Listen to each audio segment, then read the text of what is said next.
The walled city of Dima, under the rule of Nico and his homies. A resistance called the Banditos, who aim to liberate the city of Dima. They wear yellow, which the bishops can't see. There's a bird on the cover. They sing a bunch of hippity-hop over fat beats and shiznit. 21 pilots are back with Trench.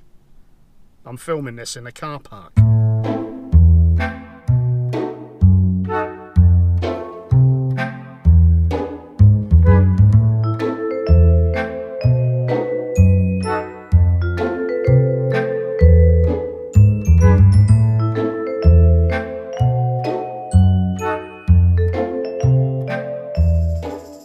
Right, now, before I get started, if you enjoy the channel and you like this video, make sure you drop a like now, because it really helps support the channel, really helps put a message out to YouTube that people actually give a shit about what I'm doing.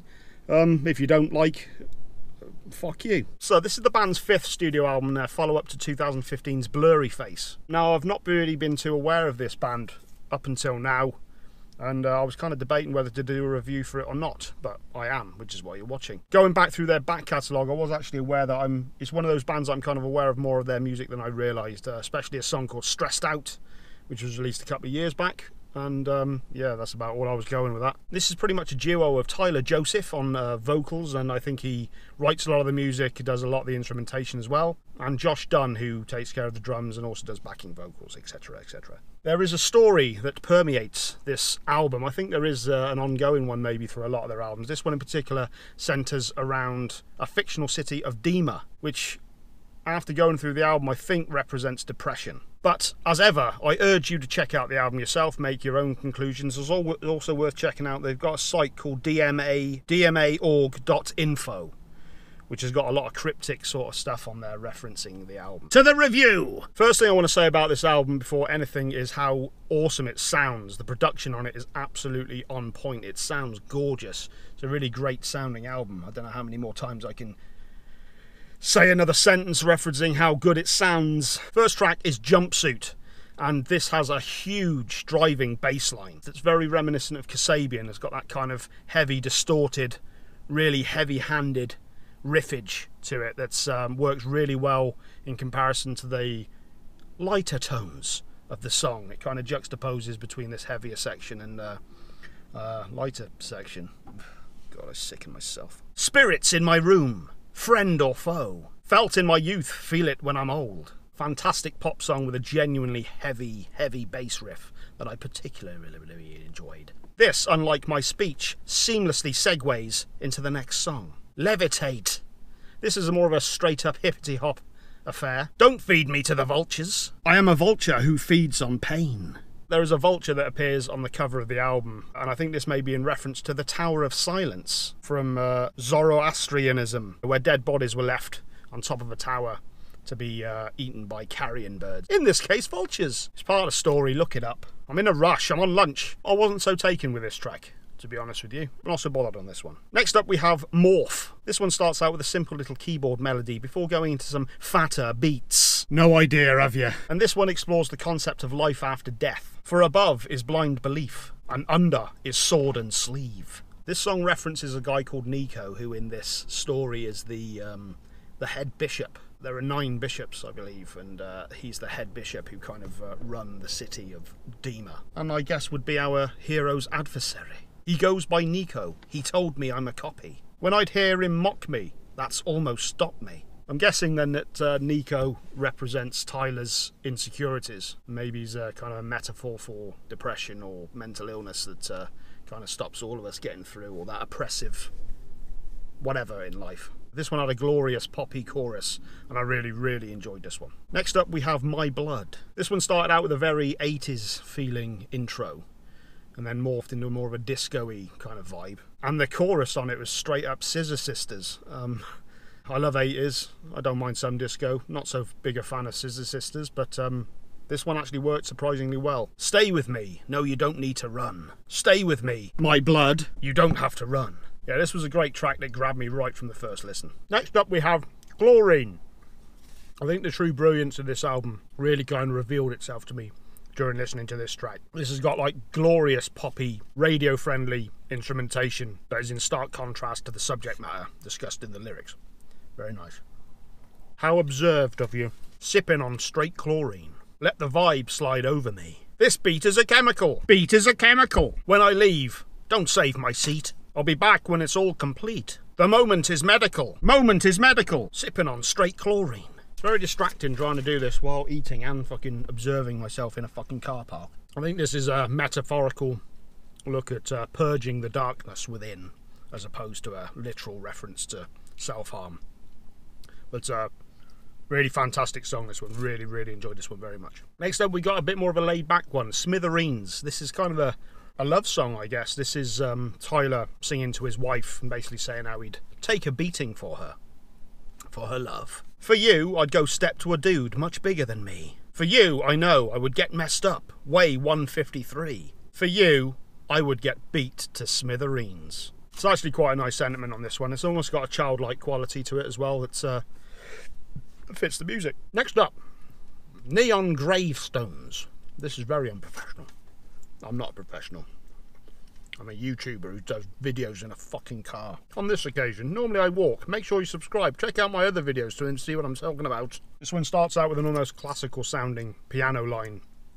That's very haunting, which is actually quite apt when you consider the subject matter. Pretty sure this is dealing with depression and suicide. I do wonder whether it's referencing in particular the suicides of Chris Cornell and Chester Bennington. They say, how could he go if he's got everything? I'll mourn for a kid, but won't cry for a king. I think this is basically saying that mental illness affects everyone regardless of your stature in life or what you have or what you don't have. It can affect everyone, and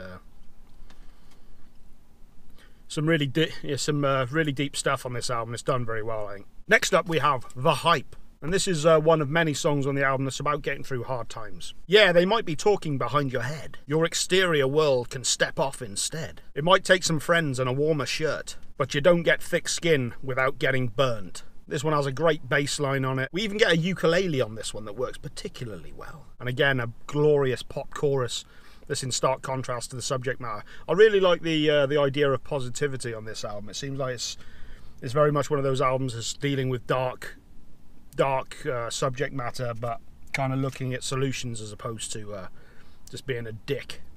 This was one of the highlights on the album for me. Much like this delicious turkey and mayonnaise sandwich. Whole meal. Next track is Nico and the Niners, the aforementioned Nico, the head of the Bishops who control Dima. This one starts out with a reversed vocal, you know, one of those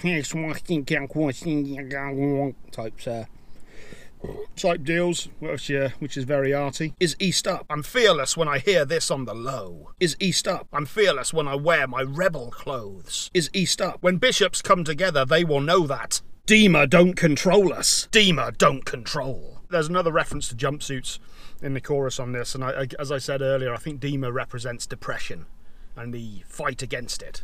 That better have been fucking recording. Oh, you twat. There was a bit more of a reggae feel to this one, and I wasn't so keen on this one. Next up, we have Cut My Lip. And this is another one that seems to be dealing with hard times and just getting through them. Though I am bruised, face of contusions. No, I'll keep moving. No, I'll keep moving.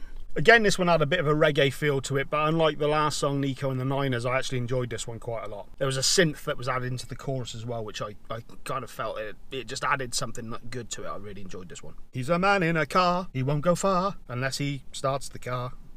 Next up we have Bandito. Bandito. This is about the resistance movement, I guess, the rebels who are fighting back against Nico and the city of Dima. So maybe Dima represents depression, and this is his fighting back against it, sort of not going down without a fight, and fighting back against mental illness, I guess. In city, I feel my spirit is contained. Like neon inside the glass, they form my brain. But I recently discovered it's a heartless fire. Like nicknames they give themselves to uninspire. There's quite a lot of reference on the lyrics, actually, to people talking shit and maybe people being unsupportive, and I think we can all relate to that sort of thing. You know, there's something you want to do in life, and maybe unintentionally people try and put you off, or intentionally put you off in some ways, but it seems to be one of those ones that's like, fuck what the haters say, I'm going to do what I do in life and I'm going to succeed. This one had a real nice build-up throughout the song as well, another one that I very much enjoyed. Next up we have Pet Cheetah. I think from what I've read up on this, the cheetah is a bit of a metaphor for how Tyler constructs a song, or more specifically, how difficult it can be for him to construct a song. I think he looks at the metaphor that the cheetah, as it progresses through life, gets stronger and slicker and faster.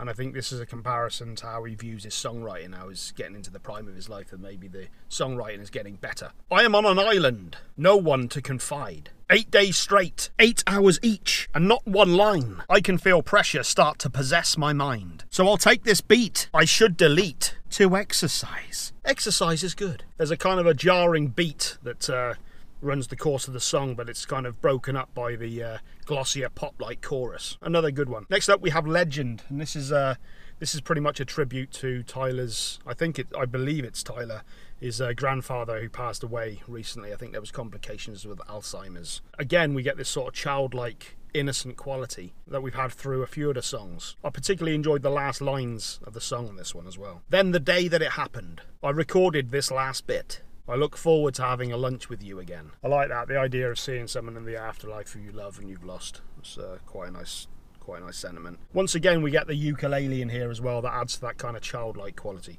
Really, really, really nice, touching song. Great. And finally, we have Leave the City. And I'm guessing this is pretty much about wanting to leave the depression behind, wanting to conquer that mental illness or oppression, whatever it may be. But at the same time, acknowledging that it's going to take time. In time, I will leave the city. For now, I will stay alive. So again, you've got this kind of concept of getting through things, of just kind of battling through the shit, wading through the crap. This song has a real melancholic feel in it. It utilises piano perfectly, and really, really matches up well with the lyrical content. I think with this song as well, you also get that kind of feeling that the journey carries on. It's gonna come up again. Probably in the next album, we'll probably get a continuation of this story, and it kind of leaves you wanting more. It's a very fitting end to the album. I thought it worked really well. So there you go. That's the review. 8 out of 10 I'd give this. Very, very much enjoyed this. I said at the beginning that I was a little unsure whether to review this album or not, but it's kind of one of those albums that's everywhere at the moment. So I thought I'd put my spin on it as well. I very much enjoyed it. Not the sort of stuff that I go out my way to listen to either, so it's always a pleasure when you actually get to get out your comfort zone a bit more as well. And I enjoyed the album. Fuck's sake, 8 out of 10. I've said it already. I always end like this. So, what have I got coming up next? Well, I'm going to be taking a look at the new Atreyu album. I'm going to be taking a look at the new Uncle Acid and the Deadbeats album. Plenty more coming up. If you like the video, like the video. If you really like the video,